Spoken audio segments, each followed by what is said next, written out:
están, gente? Hoy estamos en Navegar el Riesgo, en un capítulo de La Bolsa del Mar con Ulises Maldonado. Yo soy Uli, Sergio Delgado. y yo soy Samuel. Bueno, para empezar necesitamos introducir a Ulises Maldonado. Ulises Maldonado García nació en Bucaramanga, pero desde recién nacido viajó con su familia a Bogotá el 7 de octubre de 1968. Él estudió ingeniería industrial y se especializó en finanzas en la Universidad de los Andes y viene de una clase social media de la costa. Para iniciar, nos podemos hacer la pregunta de qué tiene en común el mundo financiero y el fondo del océano. Aparentemente, no tienen nada parecido, pero para Ulises, ambos representan una oportunidad de negocio en el país. Y hoy les queremos contar la historia de un empresario colombiano que se atrevió a navegar mares poco explorados y otros por explorar en el país. Este podcast hace parte del curso Historia del Desarrollo Empresarial Colombiano. Nuestra investigación parte de una entrevista que realizamos a Ulises Maldonado, fundador de Inversiones Santa Divina y de una empresa de ingeniería marítima con un impacto en Colombia y Centroamérica. También vamos a analizar su trayectoria con base a las tres categorías de Carlos Dávila que vimos en el curso de historia. Primero, su conducta económica. Segundo, es el contexto político y económico al que se tuvo que enfrentar. Y tercero, es su mentalidad como empresario. Bueno, en esta primera parte de inicios y su conducta empresarial queremos como preguntar y hablar sobre cómo empezó sus primeras decisiones y esa lógica emprendedora que tiene él. Entonces, primera pregunta, ¿cuál fue su primer acercamiento al mundo de los negocios? A lo que Ulises nos respondió. Ulises empezó en el colegio con un negocio de venta de comida porque notó que no había restaurante. Esta intuición temprana por identificar necesidades del mercado fue clave en su camino. Después de esto, se graduó de su colegio y decidió estudiar ingeniería industrial en la Universidad de los Andes, la cual complementó con una especialización en finanzas. Después de esto, le hicimos la pregunta de cómo surgió la idea para Inversiones Santa Divina y qué estrategias tuvo para fundar esta. Allí fue cuando nos contó que su trayectoria profesional vino de su primer trabajo que tuvo después de graduarse, que fue en tesorería, y luego en la bolsa de valores, donde llegó a ser un gran asociado y tener importantes firmas. Este tipo de decisiones muestran una conducta económica enfocada en diversificación, visión de largo plazo y uso de conocimientos técnicos para tomar decisiones de inversión. Esta etapa refleja también una conducta económica estratégica, basada en la diversificación, el conocimiento técnico y la construcción de redes sólidas. Ahora hablando un poco de los mercados de los océanos y cómo hizo ese salto de Inversiones Santa Divina a Geomares, que es la empresa que actualmente tiene, en un momento inesperado, Maldonado encontró un nuevo nicho, que fue la ingeniería marítima. Empezó con inversiones pequeñas y terminó fundando una gran empresa que es Geomares. Esta está dedicada a la instalación de cables submarinos que dan internet y electricidad a zonas donde antes no tenían mucho acceso. Su decisión de entrar en este campo demuestra una apuesta por sectores con alta demanda y poca competencia, lo cual revela una conducta empresarial innovadora pero también arriesgada.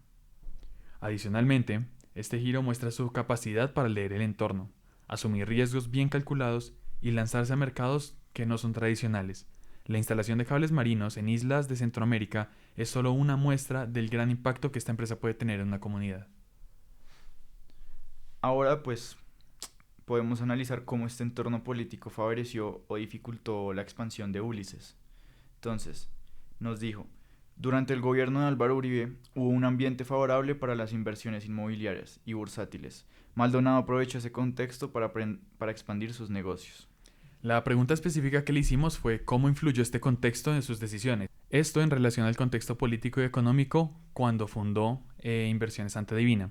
Ahora, hablando de Geomares, no todo fue fácil. Uno de los mayores obstáculos que tuvo fue la falta de ingenieros marítimos en Colombia.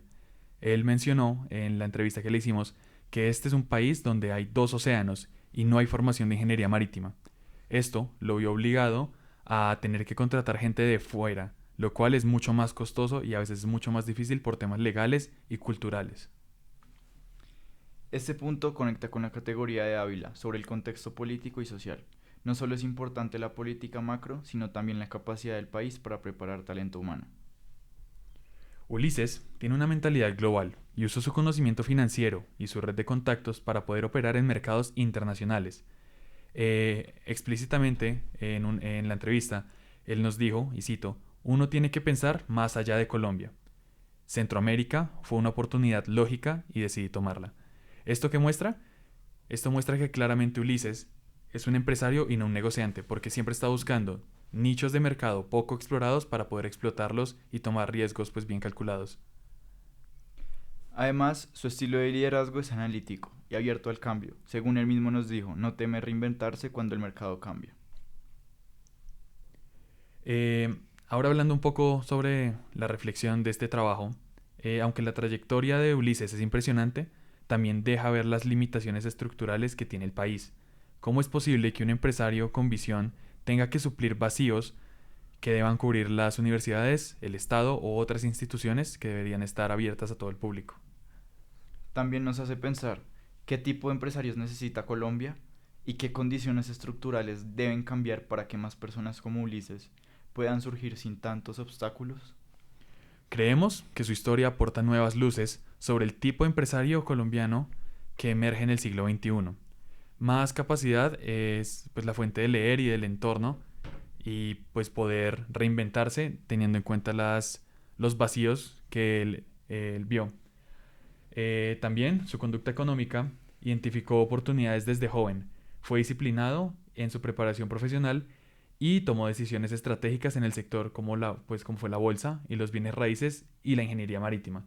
Su habilidad para diversificar y adaptarse a nichos poco explorados refleja una lógica empresarial proactiva y orientada en el futuro. Segundo, el contexto político, económico y social fue determinante. Durante el gobierno de Álvaro Uribe, el entorno favoreció la inversión y el crecimiento empresarial, pero también enfrentó límites estructurales, como la falta de formación en ingeniería marítima en un país con dos océanos. Esto muestra cómo el contexto puede impulsar o frenar la iniciativa privada. Creemos que la historia revela un nuevo tipo de empresario que es bastante necesario no solo en Colombia, sino en el mundo actualmente. Un empresario que es técnico, estratégico y sin miedo y que explora sectores no tradicionales. Esperamos que este episodio los invite a reflexionar sobre el tipo de empresarios que necesita el país y sobre los cambios estructurales necesarios para fomentar más historias como esta. Adicionalmente, los invitamos a pensar en el papel y en el contexto que tiene tanto el Estado como nuestro contexto a poder cambiar nuestra mentalidad y la innovación en el desarrollo empresarial colombiano. Gracias. Muchas gracias por escuchar otro capítulo